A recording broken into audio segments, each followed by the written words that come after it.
Andam na akong barkada. Karong Nobyembre uno siya mangumbira. Pagkaon o ilim nun daw pagkadaghan, mga lami daw ang putahe dito sa iyang atuan. Okay daw lagi siya kuyugan. Inig uli makabring house pa daw kagsutan.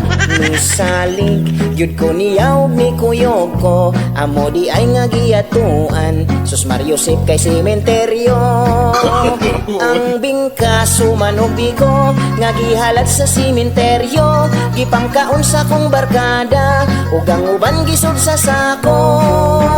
Ang sudan kay gipangkuha, ingon siya ayaw lagsaba. Sa imong lihok ikaw paghinay, kay ang kalag wala ka bantay. Kulba gayod tong higayon na, tungod kay law ng gabi tong panahon na. Barkada naku kalit na ngayog tabang, nahadlo ko unya nalisang, kaysa humba siya natukan. Ang bingkaso man ubi ko nga gihalat sa sementeryo. Gipangkaon sa kong barkada ug ang uban gisod sa sako.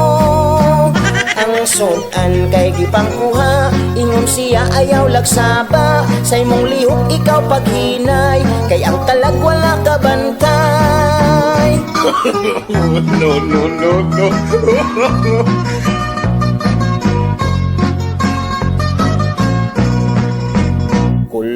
Kulba gayod tong higayon na, tungod kay laom ng gabi tong panahon na. Barkada naku kalit na ngayog tabang, nahadlo ko unya nalisang, kaysa humba siya natukan. Ang bingkaso man ubi ko nga gihalat sa sementeryo. Gipangkaon sa kong barkada ug ang uban gisod sa sako. Ang sudan kay gipangkuha, ingon siya ayaw lagsaba. Sa imong lihok ikaw paghinay, kay ang kalag wala ka bantay. Ang bingkaso man ubi ko nga gihalat sa sementeryo. Gipangkaon sa kong barkada ug ang uban gisod sa sako. Ang sudan kay gipangkuha, ingon siya ayaw lagsaba. Sa imong lihok ikaw paghinay, kay ang kalag wala ka bantay.